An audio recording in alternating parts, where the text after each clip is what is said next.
주신 말씀은 고린도전서 15장 12절에서 20절 말씀 같이 보도록 하겠습니다. 고린도전서 15장 12절에서 20절 말씀 한 목소리로 봉독해 올려드리도록 하겠습니다. 시작. 이 말씀은 살아계신 하나님의 말씀입니다. 그리스도께서 죽은 자 가운데서 다시 살아나셨다 전파되었거늘 너희 중에서 어떤 사람은 어찌하여 죽은 자 가운데서 부활이 없다 하느냐. 만일 죽은 자의 부활이 없으면 그리스도도 다시 살아나지 못하셨으리라. 그리스도께서 만일 다시 살아나지 못하셨으면 우리가 전파하는 것도 헛것이요 또 너희 믿음도 헛것이며 또 우리가 하나님의 거짓 증인으로 발견되리니 우리가 하나님이 그리스도를 다시 살리셨다고 증언하였음이니라. 만일 죽은 자가 다시 살아나는 일이 없으면 하나님이 그리스도를 다시 살리지 아니하셨으리라. 만일 죽은 자가 다시 살아나는 일이 없으면 그리스도도 다시 살아나는 일이 없을 터이요 그리스도께서 다시 살아나는 일이 없으면 너희 믿음도 헛되고 너희가 여전히 죄 가운데 있을 것이요 또한 그리스도 안에서 잠자는 자도 망하였으리니 만일 그리스도 안에서 우리가 바라는 것이 다만 이 세상의 삶뿐이면 모든 사람 가운데 우리가 더욱 불쌍한 자이니라. 그러나 이제 그리스도께서 죽은 자 가운데서 다시 살아나사 잠자는 자들의 첫 열매가 되셨도다. 아멘. 할렐루야. 오늘 부활절인데 우리 옆 사람에게 인사하겠습니다. 예수님은 다시 살아나셨습니다. 예수님이 부활하셨습니다. 예수님이 부활하셨습니다. 아멘. 사실 부활이라는 주제가 기독교의 교리에 있어서 가장 중요한 열쇠라고도 할 수 있습니다. 그러나 가장 또 신비로운 부분이 사실은 이 부활이 아닌가 생각되어집니다. 저는 신앙생활을 좀 정의를 하면 신앙생활의 시작은 지식에서 시작된다고 저는 믿습니다. 반드시 알아야 돼요.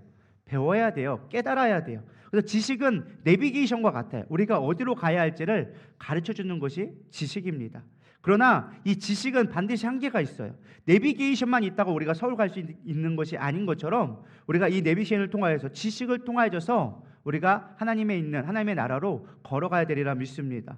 그래서 이 지식이란 건 어느 한계점에 달아가면은 이성으로 설명 안 되는 반드시 믿음의 영역을 우리는 나아가야 한다라는 것입니다. 그 신앙생활에서 이 믿음의 도전, 우리의 이 믿음의 영역으로 나아가지 못하면 신앙생활은 아무리 많이 알아도 그 자리에서 맴돌 수밖에 없는 것입니다.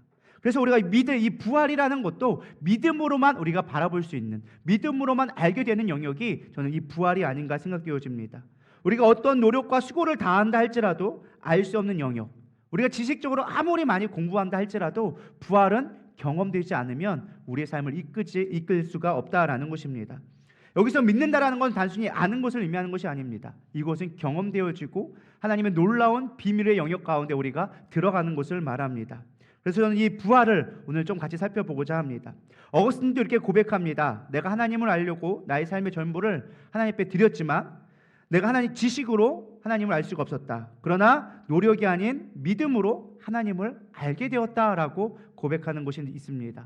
지식으로가 아니라 하나님의 믿을 때 우리는 하나님을 알게 되어지는 것입니다. 저도 참 하나님을 알기 원하는 목사 중에 하나입니다. 복음의 핵심인 십자가와 부활, 어떻게 하면 내가 구원을 잘 전할 수 있을까 늘 연구를 하지만 제가 깨닫는 건 가르쳐준다고 경험되어지는 것은 아니다라는 것입니다.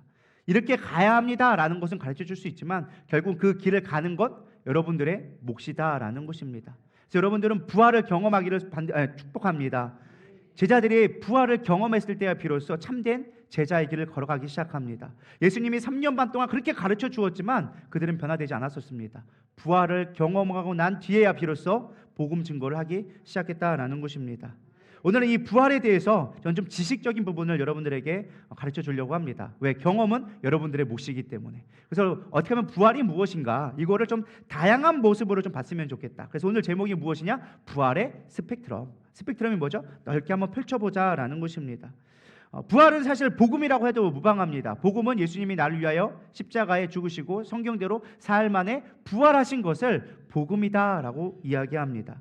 그래서 이 복음은, 이 부활은 쉽게 말하면 구원의 세 가지 시제와 같이 가도 전혀 이상하지 않습니다. 그래서 구원도 세 가지 시제가 있잖아요. 이거는 여러분들이 새신자 교육에 다시 한번 받으시면 되겠고요. 부활도 저는 세 가지 시제로 한번 생각해 보았습니다. 첫 번째는 무엇이냐? 예수님의 부활을 믿어야 된다라는 것입니다. 이거는 과거적인 부활이에요. 2000년 전에 우리를 위해서 예수님이 부활하셨다라는 사실을 믿어야 한다라는 것입니다. 고린도 교회가 사실 예수님의 복음을 듣고 그들이 믿었지만 그들이 흔들리기 시작했습니다. 그래서 바울은 그들을 향하여서 부활이 있음을 증명하는 글로서 오늘 이 15장을 고린도전서 15장을 쓰게 되어졌습니다. 그래서 고린도전서장을 15장을 뭐라고 부르느냐? 부활장이다라고 부릅니다. 그래서 부활하는데 우리 3절 4절 다 같이 읽어보겠습니다. 시작. 내가 받은 것을 먼저 너희에게 전하였노니 이는 성경대로 그리스도께서 우리 죄를 위하여 죽으시고 상사되었다가 성경대로 사흘 만에 다시 살아나사 우리가 잘 알고 있는 복음을 이야기해주고 있습니다. 부활을 설명하는데 가장 중요한 게 바로 이 복음이다라는 것입니다. 복음에 있어서 반대로 얘기하면 부활이 제일 중요하다라고 말할 수 있는 것입니다. 그래서 성경대로 우리를 위해 죽으시고 부활하셨다. 이 부활의 확신이 없으면 너희들이 복음을 믿은 것이 아니다라고 바울은 처음에 시작합니다. 반드시 성경대로 이루어졌고 우리가 죄사함을 받는데 가장 중요하고 그리고 그 부활이 있기 때문에 죄사함도 있는 것이다라고 이야기해주고 있는 것입니다. 그러면서 뭐라고 얘기하냐? 이것이 어떤 이야기나 만들어낸 것이 아니라 분명한 사실이다라는 것을 증거를 대서 논리적으로 논리적으로 설명해주고 있습니다. 먼저 5절부터 8절까지 말씀 보도록 하겠습니다. 시작. 게바에게 보이시고 후에 12제자에게와 그 후에 500여 명 형제들에게 일시에 보이셨나니 그 중에 지금까지 대다수는 살아있고 어떤 사람은 잠들었으며 그 후에 야고보에게 보이셨으며 그 후에 모든 사도에게와 맨 나중에 만삭되지 못한 난 다 같은 내게도 보이셨느니라. 아멘. 지금 뭐라고 얘기하느냐? 목격자가 있다. 부활은 그냥 이야기가 아니라 사람들이 만들어낸 게 아니라 그것을 본 목격자가 있는데 당시 유대 사람들에게는 한 두 사람만 있으면 그 증언이 사실로 인정되어졌어요. 참으로 인정되어졌는데 지금 바울은 뭐라고 얘기합니까? 야, 게바 베드로에게 보이셨고 12사도에게 보이셨고 그 위에 500의 형제들에게 보여줬고 그 위에 수많은 사람들에게 보여줘서 만삭되지 못한 나에게까지 또 그것이 증언되어졌다. 나도 그것을 보았다라고 얘기합니다. 물론 우리가 바울은 실제적으로 예수님이 부활했던 모습을 보지는 않았습니다. 어떻게 보아야 됩니까? 다메섹 도상에서 부활하신 예수님을 경험하게 되어지죠. 그래서 만삭되지 못한 나에게도 보여주셨는데 왜 믿지 못하느냐? 아직도 살아있는 자들이 있다. 아직도 그것을 증언한 사람이 있는데 왜 믿지 못하느냐라고 하면서 성경에서 그들이 믿지 못하는 것을 책망하고 있습니다. 근데 중요한 건 이 제자들의 증언이 참 재미있습니다. 성경에 보면은 이 공관복음이라는 곳에서 예수님의 부활을 다양하게 증거해 줍니다. 마태복음 28장, 누가복음 24장, 요한복음 20장에서 예수님의 부활의 사건들을 자세하게 기록해 주고 있는데 참 재미있는 것은 무엇이냐? 여러분 잘 살펴보면요, 이 사복음서의 부활의 기록이 미묘한 차이가 있다는 거예요. 마태복음에서는 천사가 돌무덤을 굴렸다라고 기록하고 있는데 마가복음에서는 천사라고 기록하지 않고 젊은이가 있었다, 젊은 한 청년이 있었다라고 얘기하고 누가복음에서는 천사가 한 명이 아니라 두 명이 있었다라고 기록해주고 있습니다. 그럼 언뜻 생각하면 왜 입이 안 맞냐 이렇게 생각할 수도 있습니다. 아니 똑같은 사건을 보는데 왜 입이 안 맞냐? 제가 여러분들에게 질문을 드리겠습니다. 똑같은 걸 보고 똑같은 걸 얘기할 수 있을까요? 여러분 생각 잘 해보세요. 여러분들이 똑같이 구경했다 할지라도 그거를 보는 사람마다 자기가 보고 싶은 걸 보고 자기가 생각하는 것대로 생각하게 되어져 있습니다. 그게 만약에 똑같이 다 얘기해봐요. 토시 하나 안 틀리고 똑같이 얘기하면 그걸 우리가 뭐라 그러죠? 니들 짰지. 짰지 이게 되는 거예요.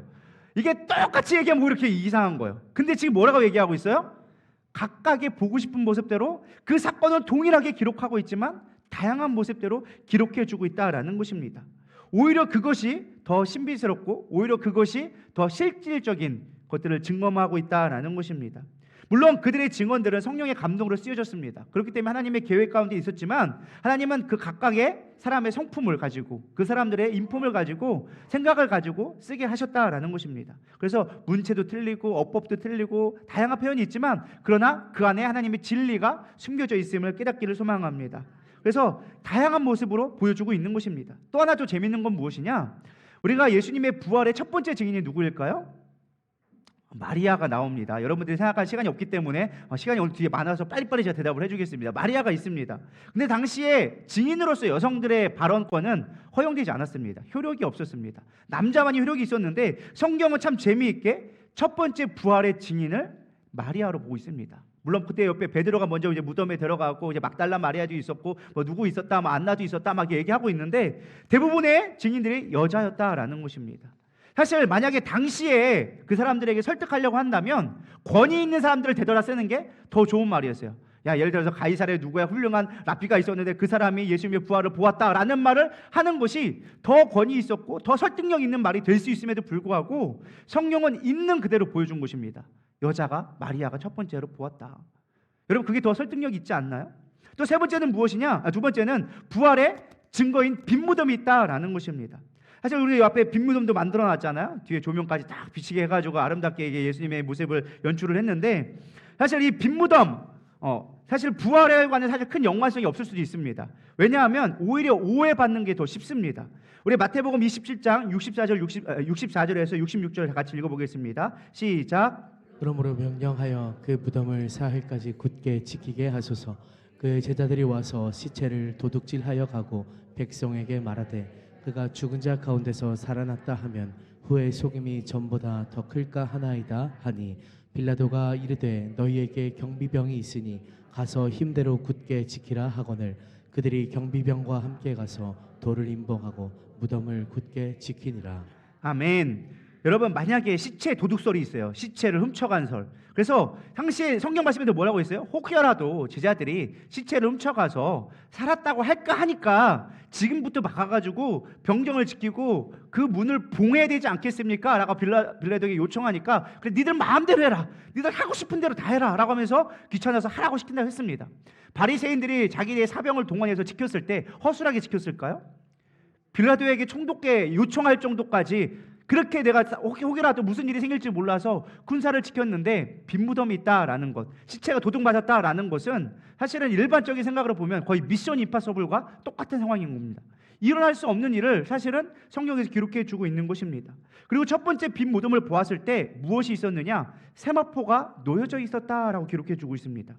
특별히 베드로가 세마포를 보았다라는 이 단어가 데오레오 이런 말을 썼는데, 이거는 그냥 본 게 아니라 유심히 살펴봤다, 자세히 꼼꼼히 살펴봤다라는 뜻을 갖고 있습니다. 그러니까 베드로가 그냥 어쩌다가 딱 들어갔는데 세마포가 있었네 이거 하고 들어간 게 아니라 가가지고 이게 예수님 거 맞아? 라고 살펴봤다라는 것입니다. 그런데 그것이 예수님께 맞더라라는 것입니다. 여러분 생각해 보세요. 지금 시체를 빨리 갖고 나가야 돼. 로마 군병이 언제 올지 몰라. 뭐냐, 혹여라도 그들이 잠깐 화장실 갔다 쳐가지고 빈자리에 잠깐 그거를 가져온다 할지라도 그 짧은 틈 사이에 세마포를 잘 벗겨가지고 잘 놓고 시체만 쏙 가져가려고 하는 사람들이 과연 있었을까라는 거예요.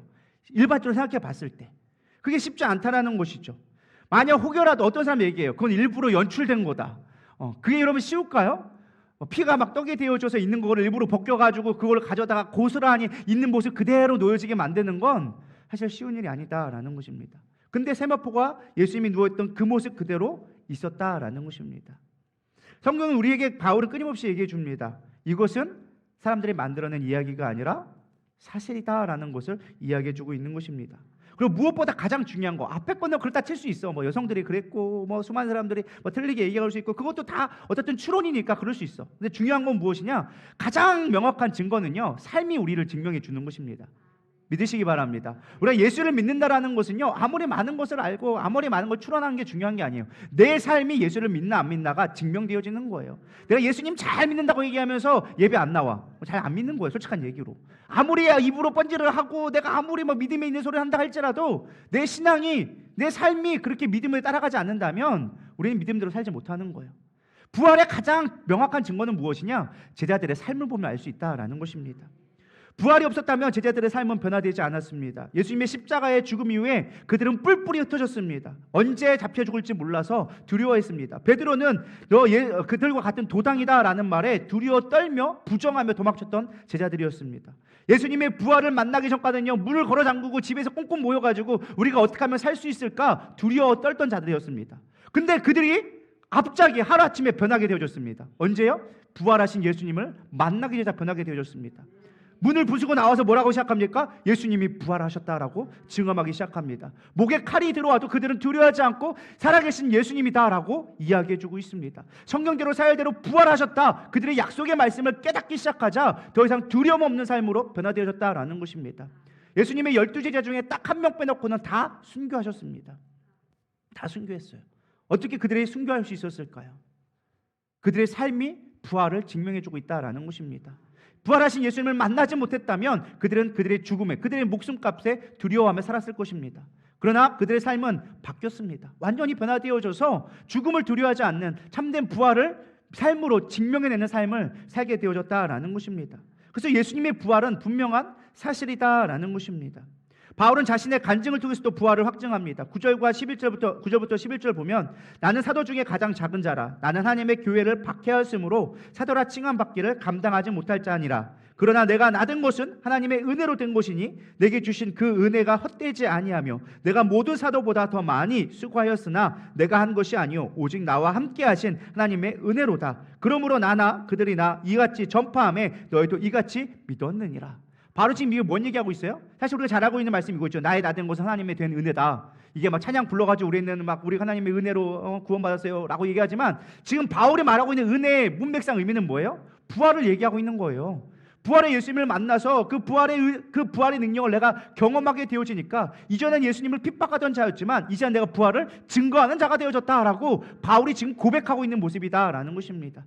여러분, 우리의 삶의 변화가 부활의 증거되리라 믿습니다. 예수님을 믿는다라는 것은 머리로 아는 것, 입술로 고백하는 것이 아니라 삶으로 증명되어질 때 비로소 참된 부활이 되는 것입니다. 오늘날 부활을 믿지 않는 수많은 사람들이 있습니다. 심지어 가짜 부활을 외치기도 합니다. 이단들은 자기가 재림주라고 얘기하고 자기가 하나님이라고 이야기하는 사람들도 있습니다. 이 세상에 수많은 이단들이 나오지만 사실 이럴수록 이단이 많아지면 많아질수록 부활의 신앙은 더욱더 견고해지리라 믿습니다. 왜 그런지 아십니까? 짝퉁은요, 가치 없는 것을 짝퉁으로 만들지 않습니다. 여러분, 가장 흔해 빠진 그냥 아무 상표 없는 거를 짝퉁으로 만드는 거 보신 적 있으십니까?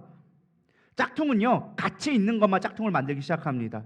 진짜만 짝퉁을 만들기 시작합니다. 그래서 명품 메이커에만 짝퉁이 나오는데 제일 많은 짝퉁이 루이비통하고 몽블랑이라고 얘기합니다. 왜라고 얘기하랬더니 이 두 기업은요, 절대로 세일을 하지 않는데요. 세일을 하는 순간 가치가 떨어지기 때문에 우리는 가치를 파는 자들이지 물건 파는 자가 아니다. 그래서 할인을 한 번도 안 했대요, 이제까지. 그래서 가장 많은 짝퉁이 나오는 게 사실은 이 루이비통하고 이 몽블랑이 뭐 이렇게 나온다고 뭐 이야기를 들었습니다. 부활은 가짜가 많아질수록 진짜가 될 수밖에 없는 것입니다. 이단들이 많아질수록 부활은 진짜라는 것밖에 증명되지 않는다라는 것입니다. 우리는 진짜임을 믿어야 되리라 믿습니다. 예수님의 부활을 어떤 이야기나 허구의 소설이 아닌 참된 부활로 믿을 때 우리는 참된 신앙이 될 수 있는 것입니다. 두 번째, 부활의 현재성에 대해서 생각해 보려고 합니다. 우리는 부활의 현재성은 무엇이냐? 영으로서 부활을 경험해야 된다라는 것입니다. 당시에 고린도 교인들은요, 예수님의 부활의 이야기를 듣고 믿기 시작했어요. 그러나 고린도 교회를 배경을 살펴보면 그들의 고린도 교회는 상업이 발달되어지고 철학이 발달되었던 도시였습니다. 당시 고대 철학이 발달되어지면서 영주주의가 유행했고 이원론 등 여러 가지 철학이 교회 안으로 들어오기 시작했습니다. 이원론은 무엇이냐? 영은 선하고 육은 악하다라는 것이에요. 그래서 어떤 사람들이 이런 측면으로 발전하게 되었는데, 굳이 악한 육체를 부활해야 되느냐? 그럼 그 부활한 육체는 뭐 선한 거냐, 어떤 육체냐, 뭐 이런 문제가 제기되기 시작했고, 또 하나는 우리는 어차피 예수님의 그 성령을 받았기 때문에 이미 부활한 몸과 같다라고 하는 그런 주장들이 교회 안에서 나타나기 시작한 겁니다. 예를 들면 이거예요. 방언하고 예언하니까 우리는 성령으로 이미 거듭난 것이다. 그래서 하나님의 통치를 받고 있고 하나님의 나라가 이미 임했으니 우리는 부활의 몸이다라고 주장하는 사이비들이 교회 안에서 나오기 시작하는 것입니다. 바울은 이런 말들을 듣고 사실 교회 안에서 분쟁이 일어나고 이런 것들을 잠재우기 위해서 오늘 15장을 쓴 건데요.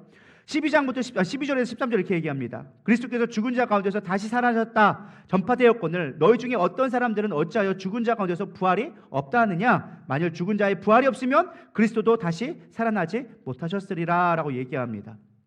여기서 가장 제가 이 말씀을 왜 읽었느냐? 이 두 구절 가운데 반복되어져 있는 단어가 있어요. 뭘까요? 죽은 자라는 말이 되게 많이 나와요. 죽은 자 가운데서 만일 죽은 자의 부활이 없다면, 죽은 자에 대해서 이야기해주고 있습니다. 여러분, 죽은 자는 무엇을 말할까요?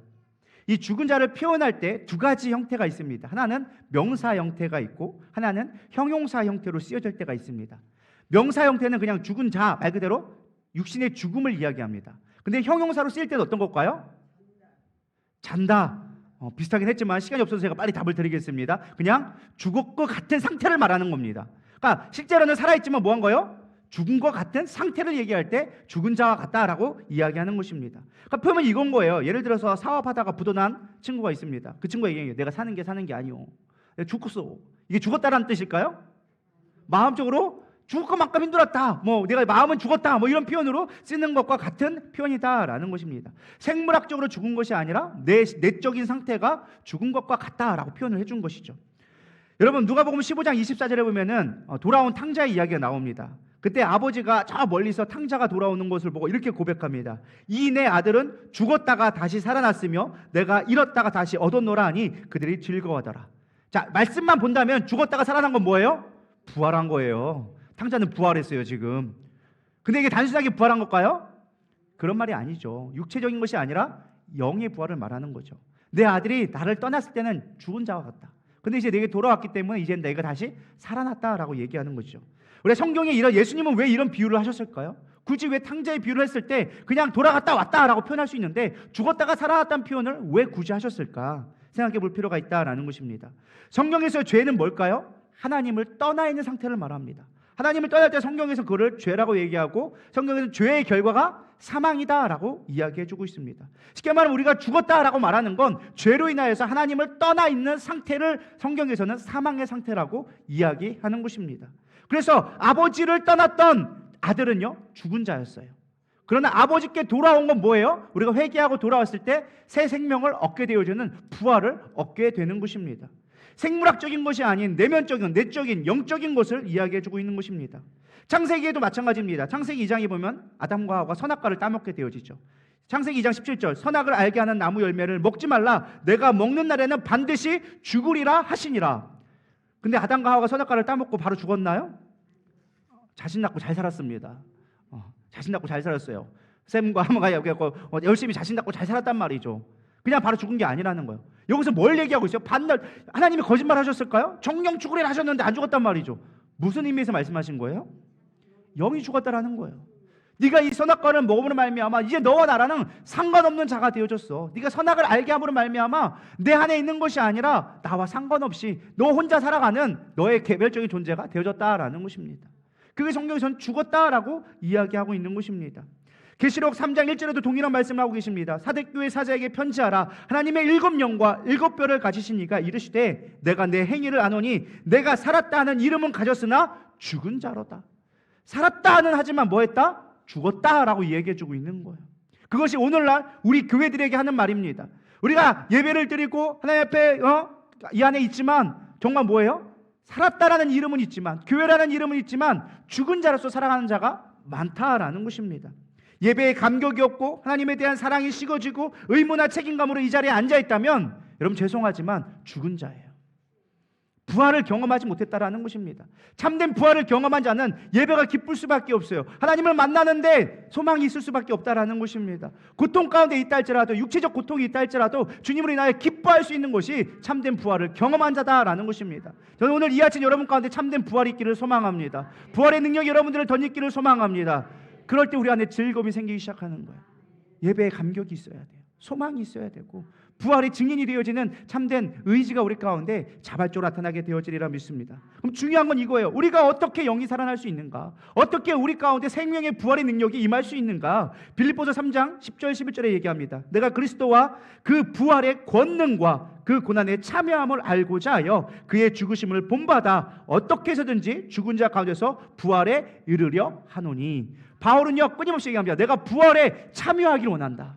부활의 경험자가 되기를 원한다. 내가 부활의 능력이 내게 있기를 원한다. 저는 여기서 가장 중요한 말이 이거예요. 부활의 권능이 임하기를 소망한다.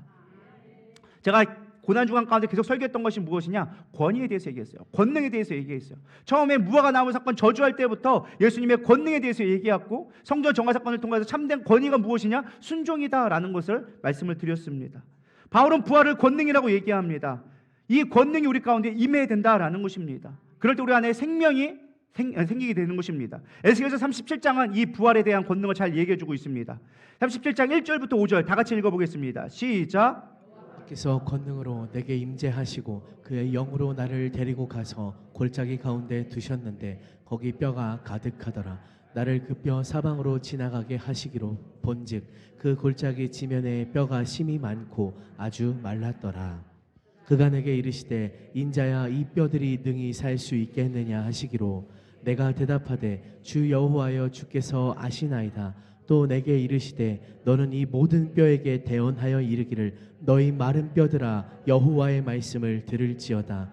주 여호와께서 이 뼈들에게 이같이 말씀하시기를 내가 생기를 너희에게 들어가게 하리니 너희가 살아나리라. 아멘. 이 에스겔의 말씀이 바로 부활의 증거를 얘기해주고 있는 거예요. 하나님의 부활의 권능, 여호와께서 권능으로 내게 임재하시고 부활의 권능이 임하기 시작할 때 뼈는 뭘 상징하는 거예요? 죽음을 상징하는 거예요. 우리 죽었을 때 뭐 그려놔요? 해골바가지 그려놓잖아요. 죽었다고. 그렇지 않나요?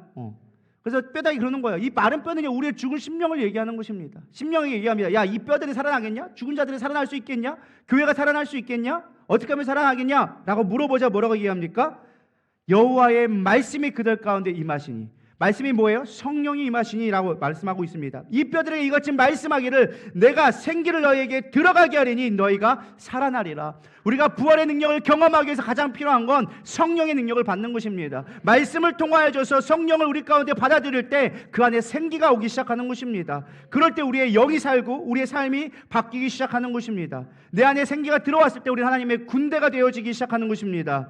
부활이 현재가 주는 의미는 다른 게 아닙니다. 내 영이 사는 거예요. 여러분, 영이 살기를 축복합니다. 혼이 죽으면 안 돼요. 혼이 막 두려워하고 짜증내고 원망하고 불평하고 의욕도 없고 삶에 소망이 없는 자가 있다면 이 시간 성령의 능력, 성령의 부활의 권능이 여러분 가운데 임하셔서 새로운 생명이 임하기를 축복합니다. 생명은요 소생케 되어져 있어요. 열매 맺게 되어져 있어요. 뭐 이렇게 원망하고 부정할 게 뭐 이렇게 많아. 뭐 나는 안 된다고 하고 이래서 하기 싫고 저래서 하기 싫은 것들이 뭐 이렇게 많아. 그건 다 뭐예요? 어둠의 권세예요.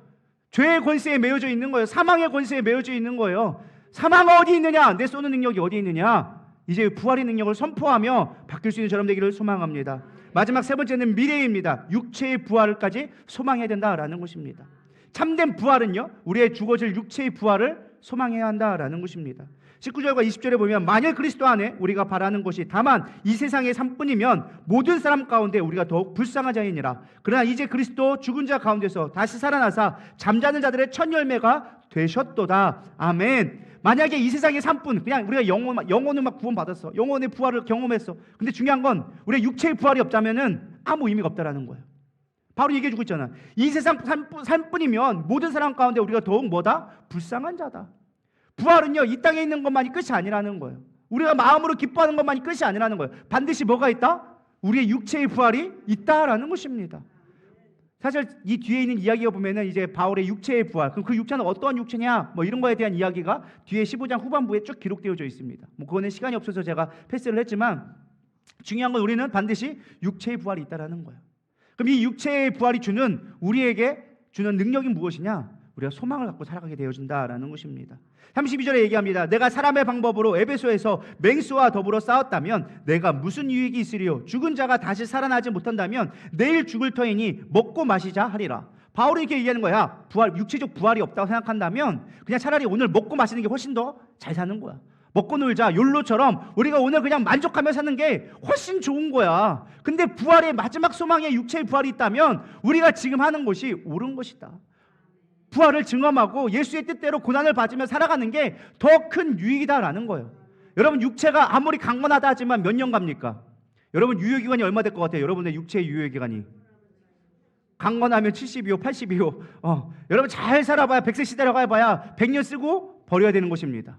근데 우리의 영원한 육체는 유통기간이 없습니다.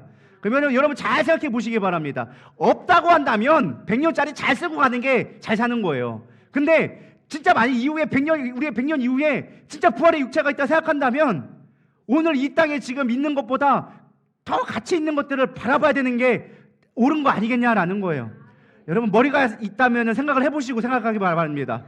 저는 이거는 굳이 제가 얘기하지 않겠습니다. 조금만 생각하면 알 수 있는 문제예요. 이거 100년 쓰고 버릴 거 막 그나마도 고쳐 쓰느냐고 맨날 힘들어 죽겠는데 안 그래요? 거기 가면 고쳐 쓸 필요 없는 영원한 하나님의 가장 아름다운 모습으로 평생을 영원토록 쓸 수 있다고 하는데 그 육체를 믿지 못한다고 한다면 어리석은 거라는 거예요. 근데 바울은 분명하게 얘기하고 있어요. 야, 그것이 없다면 그냥 우리 잘 먹고 잘 사는 게 훨씬 잘하는 거야. 근데 부활은 반드시 있기 때문에 너희들 손해본다 생각하지 말고 제발 좀 믿어라고 이야기하고 있는 것이죠. 또 뿐만 아니라 부활은요, 우리 가운데 위로를 줍니다. 사실 우리가 김순희 집사님이, 사실 저도 어저께 설교를 준비해서 문득 생각났는데, 제가 어저께 작업을 하려고 문을 열다가, 이 십자가를 만드냐고 작업하냐고 문을 열다가 모자 하나를 발견했습니다. 민재가 처음 댄스를 하면서 벌써 한 10년 더 됐죠. 이제 힙합 쪽 의류를 한다고 해서 모자를 자기가 만들었대요, 디자인해서. 그래서 목사님, 민재가 디자인한 건데 한번 써주시고 기도해 주세요라고 해서 준 게 있는 거예요. 평소에는 사실 그냥 있으니까 별로 생각하고 있지 않다가 갑자기 그걸 보니까 또 생각이 나는 거예요. 문득 생각나는 거예요. 그래가지고 사실 10년지기 동고동락 하신 분을 떠나간다는 게 쉬운 일은 아니거든요. 마음에 여전히 공허함이 있고, 우리가 겉으로 표현하지는 않지만 누구나 그런 깊이 있는 관계만큼 아마 공허함이 다 있을 거예요. 근데 그거를 채울 수 있는 유일한 길은 무엇이냐? 다시 만난다는 약속이 있을 때 우리는 그걸 채울 수 있다는 거예요. 만약 그 약속이 없다 생각해 보세요. 여러분들 가장 소중한 사람들이 떠나서 다시는 만날 수 없다라고 생각한다면 그 공허함과 상처는요, 어떠한 방법으로도 채워줄 수 없다는 거예요. 근데 부활이 있기 때문에 우리는 소망을 가지고 또 살아갈 수 있는 거야. 왜? 나도 가면 만날 수 있으니까. 할렐루야. 그게 부활이 주는 가장 큰 위로와 소망이다라는 것입니다. 뿐만 아니라 부활은요, 최후의 권능을 우리 가운데 주어진다라고 이야기해주고 있습니다. 24절부터 26절에 보면 그 후에는 마지막이니 그가 모든 통치와 모든 권세와 능력을 멸하시고 나라를 아버지 하나님께 바칠 때라. 그 모든 원수를 그 발 아래에 둘 때까지 반드시 왕노릇 하시리니 맨 나중은 멸망받을 원수는 사망이니라. 참 재미있는 표현을 하고 있어요. 멸망받을 존재가 사망이다라고 얘기하고 있어요. 뭐예요? 더 이상 사망이 없다라는 걸 얘기하는 거예요. 인격적으로 표현해서 사망이 더 이상 없게 되어진다. 그게 부활이 주는 진정한 능력이다라는 것입니다. 우리의 육체에 더 이상 사망이 없게 되어진다. 생명이 더 이상 끊어지지 않는다라고 얘기해주고 있습니다. 여러분, 진정한 권능은 무엇이냐? 부활이 주는 권능이에요.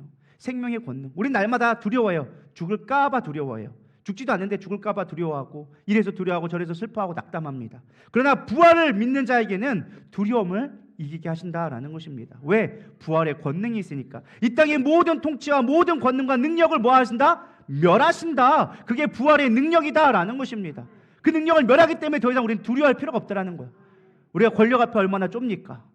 우리가 세상의 돈 앞에 얼마나 쫄고 있습니까? 세상의 공중권세 잡은 악한 영들에게 우리가 얼마나 쫄고 있습니까? 근데 부활의 능력이 있을 때 우리는 그 모든 권세를 멸하신 주님으로 인하여져서 두려워하지 않게 되어진다는 거예요. 그게 진정한 부활의 능력이다라는 것입니다. 오늘 마지막 이제 시간이 다 됐습니다. 제가 12시에 딱 마치려고 하는데 1분 남았습니다. 우리 마지막 이 55절부터 우리 58절 우리 큰 목소리로 선포하고 우리 말씀 마치도록 하겠습니다. 다 같이 읽어보겠습니다. 시작. 사망아 너의 승리가 어디 있느냐? 사망아 내가 쏘는 것이 어디 있느냐? 사망이 쏘는 것은 죄요 죄의 권능은 율법이라. 우리 주 예수 그리스도로 말미암아 우리에게 승리를 주시는 하나님께 감사하노니 그러므로 내 사랑하는 형제들아 견실하며 흔들리지 말고 항상 주의 일에 더욱 힘쓰는 자들이 되라. 이는 너희 수고가 주 안에서 헛되지 않은 줄 알리라. 아멘. 여러분, 우리가 믿음으로 살아가는 거, 부활의 능력으로 살아가는 거 헛되지 않다라고 바울은 마지막에 약속해 주고 있습니다. 여러분, 부활의 삶을 살아가기를 축복합니다. 2000년 전에 예수님이 죽으신 사실은, 부활하신 사실은 분명한 사실입니다. 그리고 그 부활은 우리에게 오늘의 삶 가운데 영적 부활을 허락하십니다.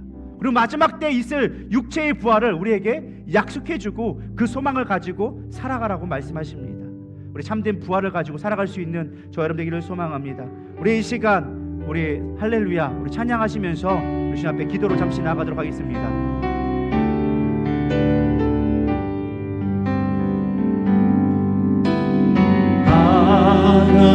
하나님이 세상을 사랑하사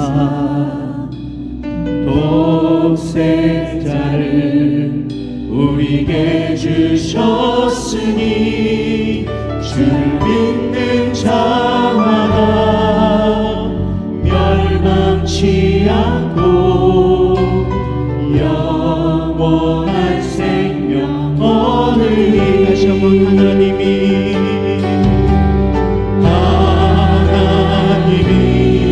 세상을 사랑하사 독생 없으니 주를 믿는 자마다 멸망치 않고 영원한 생명 얻으리. 할렐루야 할렐루야 할렐루야 할렐루야 할렐루야 아멘 할렐루야 할렐루야 할렐루야 아멘.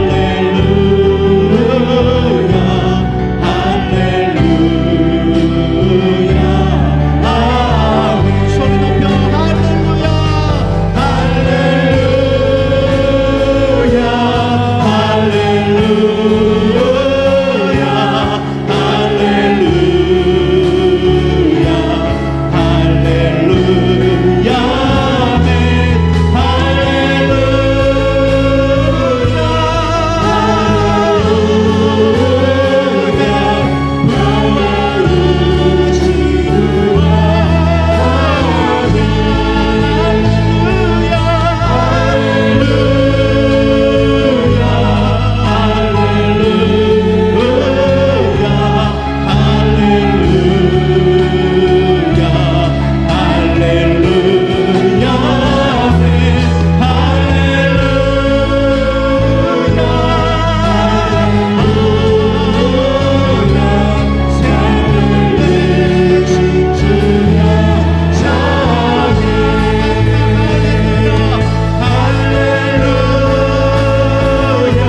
주시옵소서. 옛삶 아버지 육체에 놓여있는 삶이 아니라 영에서 생명의 삶으로 나아가게 하여 주시옵시고 참된 소망을 가지며 살아갈 수 있는 주의 백성으로 살아가게 하여 주시옵소서. 세상의 불의 앞에, 세상의 고통 앞에, 세상의 두려움 앞에 아버지 쫓는 것이 아니라 하나님 모든 아버지 권세를 무너뜨릴 만왕의 왕으로 오실 주님을 찬양하며 우리의 기쁨으로 살아가게 하여 주시옵소서. 참된 기쁨을 누리게 하여 주시옵소서. 참된 생명을 누리게 하여 주시옵소서. 죽은 자 사망의 권세 아래 살아가는 것이 아니라 부활의 권능으로, 부활의 권세로 인하여 하나님 복음을 선포하며 하나님의 백성으로 살아가는 주의 백성으로 살게 하여 주시옵소서. 이 시간 주님 홀로 영광 받아 주시옵시고 주님만 아니면 우리의 주인 되어 주시는 만왕의 왕이 되어줄 수 있도록 인도하여 주시옵소서. 사망아 쏘는 권세가 어디 있느냐, 사망아 승리에 어디가 있느냐. 주님, 이 시간 우리의 모든 짓눌렀던 죄와 율법들은 깨뜨려졌사오니 이 시간 부활의 능력으로 살아가게 하여 주시옵소서. 부활의 권능이 우리를 아버지 덧입게 하여 주시옵소서. 내 생명이 바뀌며 내 삶의 가치관이 바뀌며 내 아버지 인생의 목적이 분명하게 바뀔 수 있는 이 시간 되게 하여 주시옵소서. 부활은 그저 소문이 아닙니다. 그저 지식이 아닙니다. 경험되어지고 우리의 삶에 되어져야 되리라 믿습니다. 이 시간 우리 가운데 부활의 권능을 덧입혀 주시옵소서. 부활의 권능으로 덧입혀 주시옵소서. 이제는 우리 주 예수 그리스도의 은혜와 하나님의 무한하신 사랑과 성령님의 내주 교통 위로하심이 부활의 권능에 참여하며 참된 주님의 영광을 나타나기 원하는 이들 위해, 이들의 삶과 이들의 기업 위에, 이들의 가정 위에 이제로부터 영원토록 함께 있을지어다. 아멘.